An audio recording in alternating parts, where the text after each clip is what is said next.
Hello दोस्तों, आप सभी का स्वागत है एक बार फिर से हमारी YouTube channel unique story world में। दोस्तों, आज की इस वीडियो में हम आपके लिए लेकर आए हैं एक अनोखी कहानी जिसका नाम है ससुराल के रिश्तेदार। तो चलिए दोस्तों, आपका ज़्यादा समय ना लेते हुए इस कहानी को शुरू करते हैं। दोस्तों, आपने पति पत्नी की कई कहानियां तो सुनी ही होगी और हर कहानी से आपने कुछ ना कुछ जरूर सीखा भी होगा और मजे भी लिए होंगे। लेकिन दोस्तों, आज की ये कहानी ससुराल के रिश्तेदार एक शिक्षाप्रद कहानी है। अपने शीर्षक के मुताबिक यह एक काफी अच्छी सीख देने वाली कहानी है, इसलिए इस कहानी को एक बार पूरा जरूर सुनें। रजत और तान्या की शादी के 7 साल बीतने के बाद भी उनमें काफी झगड़े होते रहते थे। झगड़ों की वजह तो अलग अलग होती थी, लेकिन उनमें जो सबसे मुख्य वजह थी वह थी रजत और तान्या के विचार, जो कि आपस में कभी मिलते ही नहीं थे। जहां तक रजत के स्वभाव की बात किया जाए तो वह बेचारा एक नेकदिल, सेवाभावी और सबके प्रति समभाव रखने वाले स्वभाव का व्यक्ति था। और अगर वहीं उसकी पत्नी तान्या की बात की जाए तो वह स्वभाव से एक स्वार्थी और भेदभाव करने वाली स्वभाव की महिला थी। रजत अपनी पत्नी तान्या के स्वभाव और उसके व्यवहार से काफी तंग आ चुका था, इसलिए वह हमेशा कोशिश करता रहता कि उसकी पत्नी तान्या के आचरण और स्वभाव में किसी तरह बदलाव आ जाए। तान्या अपने ससुराल पक्ष के रिश्तेदारों के साथ कभी सीधे मुंह बात नहीं करती थी। कई रिश्तेदार तो उसके व्यवहार के कारण नाराज भी हो जाते थे, लेकिन तान्या उसकी भी परवाह नहीं करती थी।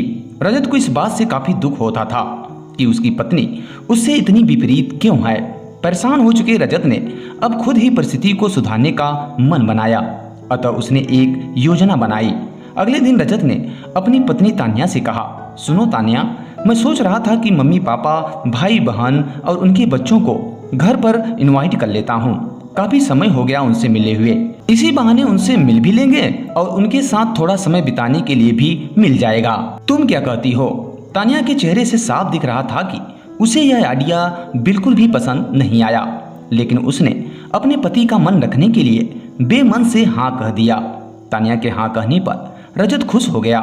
उसने अपनी पत्नी तान्या को अगले दिन अच्छा खाना बनाने के लिए बोलकर सभी को फोन करके बड़े प्यार से अपने घर आने के लिए न्योता देने लगा। जब रजत फोन पर बिजी था तो उसकी पत्नी तान्या सोच रही थी कि ये आदमी भी ना अपने फालतू के कामों से कभी बाज नहीं आएगा।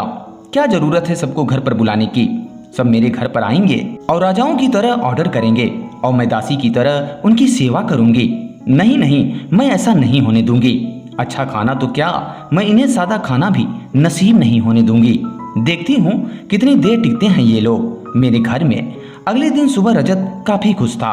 जब सिर्फ 2 ही घंटे बचे थे सभी मेहमानों को आने के लिए, तब रजत ने अपनी पत्नी तान्या से पूछा, अच्छा बताओ तो सही, आज सबको खाने में क्या स्पेशल खिलाने वाली हो? तान्या मुंह बनाती हुई बोली, स्पेशल खाना क्यों? तुम्हारे माँ बाप, भाई बहन कोई मेहमान थोड़ी हैं, उनके लिए कोई स्पेशल खाना नहीं बनाया है मैंने। वह भी वही खाएंगे जो हम खाते हैं। आज घर में सिर्फ दाल चावल बना है, क्योंकि और कुछ बनाने के लिए घर में सामान ही नहीं था। तान्या की बात सुनकर रजत गुस्सा हो गया और बोला, तुम कभी नहीं सुधरोगी।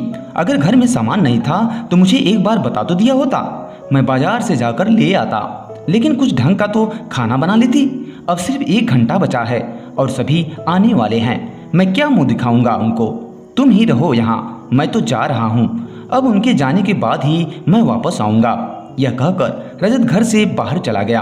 तान्या को तब तक अपने पति की बातों का कुछ भी फर्क नहीं पड़ा था, जब तक मेहमान उसके घर पर नहीं आ गए। लेकिन जैसे ही सब मेहमान घर पर आए तो तान्या के मानो होश ही उड़ गए, क्योंकि भाई बहन, माँ बाप और बच्चे वे सब उसके ससुराल पक्ष के नहीं बल्कि खुद उसी के मायके के थे। यानी कि रजत ने अपने माँ बाप को नहीं बल्कि अपने ससुराल वालों को खाने पर इनवाइट किया था। तान्या अब काफी परेशान हो गई, क्योंकि अपने ससुराल वालों को परेशान करने के लिए उसने न सिर्फ सादा खाना बनाया था बल्कि खाने में ज्यादा नमक और मिर्च भी डालकर रखा था। अपने मायके वालों को सामने देखकर तान्या हाथ मलने लगी। थोड़ा सोचने के बाद तान्या ने अपने पति रजत को फोन मिलाया और कहा कि तुमने मुझे पहले क्यों नहीं बताया कि मेरे मम्मी पापा और भाई बहन आने वाले हैं? यदि तुम मुझे पहले बता देती तो मैं उनके लिए अच्छा खाना बना देती। रजत ने कहा, मैंने वही बताया जो मैं मानता हूँ। मैंने कभी तुम्हारे परिवार वालों को पराया नहीं समझा और तुमने कभी मेरे परिवार वालों को अपना नहीं माना। और मैं जानता हूँ कि तुमने यह सोचकर कि मेरे मम्मी पापा और भाई बहन आने वाले हैं, इसलिए जानबूझकर तुमने घटिया खाना बनाया है। अब जो तुमने किया है उसे तुम खुद ही भुगतो। और मुझे पता है तुमने मुझे इसलिए फोन किया है ताकि तुम बाहर से खाना मंगवा सको, लेकिन मैं ऐसा कुछ भी करने वाला नहीं हूँ ताकि तुम्हें तुम्हारे किए की सजा मिल सके। इतना कहकर रजत ने फोन काट दिया। अब ना चाहते हुए भी तानिया को अपने मायके वालों को वही खाना खिलाना पड़ा। उसके रिश्तेदार ज्यादा मिर्च और नमक वाला खाना भी ऐसा सोचकर खा गए कि शायद बेटी से गलती हो गई होगी, लेकिन बाद में जब दामाद ने सारी बात उन्हें बताई तो उन्हें बहुत शर्मिंदगी हुई। उन्होंने अपनी बेटी तानिया को उसके इस बुरे बर्ताव के लिए बहुत डांटा और उससे नाराज होकर अपने घर चले गए। दोस्तों, अच्छे रिश्ते बनाए जाते हैं प्यार और अच्छे व्यवहार से। इसके लिए सिर्फ खून के ही रिश्ते अच्छे होते हैं ये जरूरी नहीं। तो दोस्तों, इस वीडियो में बस इतना ही। उम्मीद करते हैं ये कहानी आपको पसंद आई होगी। अगर दोस्तों कहानी पसंद आई हो तो इसे लाइक करें और चैनल पे पहली बार विजिट कर रहे हैं तो सब्सक्राइब जरूर कर लें। वीडियो पूरा वॉच करने के लिए आप सभी का बहुत बहुत धन्यवाद।